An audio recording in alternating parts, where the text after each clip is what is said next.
पत्रकार साथियों और मेरी इज्जत माँ और बहनों, आज का ये मुस्लिम रिजर्वेशन का मोर्चा आली जनाब सैयद इम्तियाज जलील साहब की सदारत में लिया जा रहा है और आप और हम तमाम इसका हिस्सा है।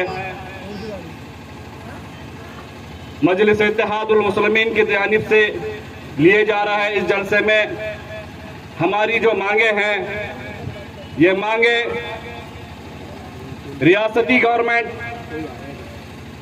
बखूबी जानती है कि मुसलमानों की जो हालत है वो क्या है। मुसलमानों की हालत के ऊपर मुसलमानों को रिजर्वेशन देना कितना जरूरी है, ये गवर्नमेंट भी इससे वाकिफ है। लेकिन गवर्नमेंट की नेक नियति ना होने की वजह से मुसलमानों के रिजर्वेशन को नजरअंदाज किया जा रहा है। तो आपकी और हमारी ये जिम्मेदारी है कि इस सोई हुई गवर्नमेंट को जगाने के लिए अपने आप में इत्तेहाद पैदा करते हुए जमहूरी अंदाज में महाराष्ट्र की विधानसभा पर अपनी आवाज को लेकर जाना है। अजीज साथियों, महाराष्ट्र में ही नहीं बल्कि पूरे मुल्क में मुसलमानों के हालात पर कई कमीशन बैठाए गए, कई रिपोर्टें बनाई गई। उन रिपोर्टों ने बाज़ाब्ता ये कहा कि भारत के मुसलमानों की हालत भारत के दलितों की हालत से भी ज्यादा बदतर है। उसके बावजूद भी, ये रिपोर्टें आने के बावजूद भी गवर्नमेंट अगर हमको नजरअंदाज करती है तो वो सिर्फ इसलिए है कि हमारी कोई पॉलिटिकल पावर नहीं है, वो इसलिए है कि हम सोए हुए हैं। हम नहीं चाहते कि अपने हक को गवर्नमेंट से लड़कर हासिल किया जाए, इसलिए आज हमको रिजर्वेशन नहीं दिया जा रहा है। अगर हमको रिजर्वेशन को हासिल करना है तो जमहूरी तरीके से अपने एहतजाज में गर्मी पैदा करना पड़ेगा। अगर हमको रिजर्वेशन चाहिए तो अपनी आवाज को कानून के दायरे में रहते हुए बुलंद करना होगा, तभी जाकर ये गवर्नमेंट झुक सकती है।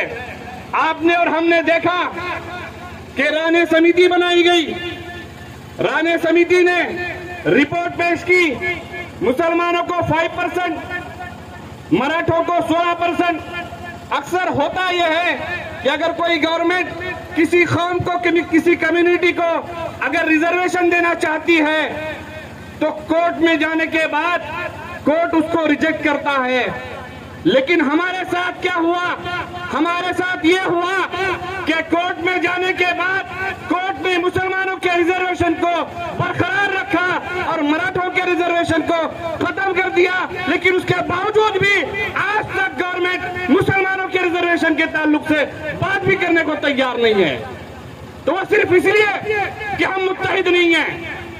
महाराष्ट्र में हमारी आबादी 14% है, तेलंगाना में हमारी आबादी 9% है। वहां पर हमको रिजर्वेशन है, लेकिन जहां पर हमको 14% हमारी आबादी है वहां पर हमको रिजर्वेशन नहीं है। वो क्यों? वो इसलिए कि हमारी कोई सियासी ताकत नहीं है, वो इसलिए कि हमारी कोई आवाज वहां पर गूंजने वाली नहीं है। अगर हमको अपने हक को हासिल करना है तो अपने नुमाइंदों को ऐवान असेंबली में भेजना होगा, तभी जाकर हमको रिजर्वेशन मिलेगा। उससे पहले हमको रिजर्वेशन नहीं मिलने वाला। इस रिजर्वेशन के प्रोटेस्ट को मुतहरिक रहने के लिए हमको मुसलसल काम करना होगा। इस प्रोटेस्ट को गर्मजोशी के साथ करना पड़ेगा और गवर्नमेंट को मजबूर करना पड़ेगा कि मुसलमानों की जो हालत है उस हालत पर मुसलमानों को रिजर्वेशन मिलना चाहिए। जब तक हम ऐसा नहीं करेंगे कोई फायदा होने वाला नहीं है। एक रिजर्वेशन का मोर्चा लेंगे, हम आएंगे, फॉर्मेलिटी पूरी करेंगे, चले जाएंगे, इलेक्शन आएगा, अपने अपने इलाकों में सेकुलरिज्म को जिंदा रखना है, मोदी गवर्नमेंट को रोकना है, भाजपा का हराना है, उसमें हम अपने आप को हारत कर रहे हैं।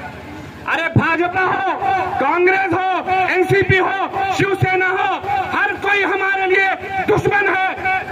हमारा अगर कोई है तो मजलिस इत्तेहादुल मुस्लिमीन और नकीबी मिल्लत बैरिस्टर असदुद्दीन ओवैसी साहब हैं। अगर हमको अपनी मांगों को हासिल करना है तो जमहूरी मुल्क में बगैर पॉलिटिकल पावर के, बगैर सियासी ताकत के हम वो चीज हासिल नहीं कर सकते। तो अजीज दोस्तों, हम जिस रियासत में रहते हैं यहां पर हमारी आबादी 14% है। तेलंगाना में हमारी आबादी 9% है। वहां पर हमको रिजर्वेशन है। वहां पर सिर्फ 7 MLA हैं, 1 MP हैं। हमारी महाराष्ट्र में जो आबादी है वो 14% है। 9% की आबादी में हमारे 7 MLA हैं। 14% की आबादी में कितने हो सकते हैं? शर्त यह है कि हमको मुतहरिक होना है, पार्टी का सर गर्मजोशी के साथ काम करना है, तभी जाकर हम अपने मसाइल को हल करा ले सकते हैं। आपके सामने बहुत सारे मुखर्रिर हैं और भी बहुत सारे मुखर्रिर आएंगे।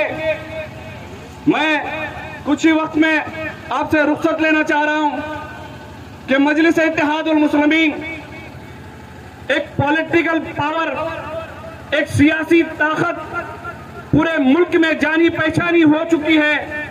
आपको और हमको ये सोचने की जरूरत नहीं है कि हम छोटी पार्टी हैं। हमारी पार्टी यकीनन तादाद में छोटी होगी, लेकिन अगर आवाज उठाने की बात की जाए तो मजलिस इत्तेहादुल मुस्लिमीन सबसे बड़ी पार्टी है। तो आज के इस मोर्चे को कामयाब बनाने के लिए हमको सबको मुतहरिक होना है, गर्मजोशी से काम करना है। आपसे यही कहते हुए रुख्सत लेता हूं। शुक्रिया। अस्सलाम वालेकुम।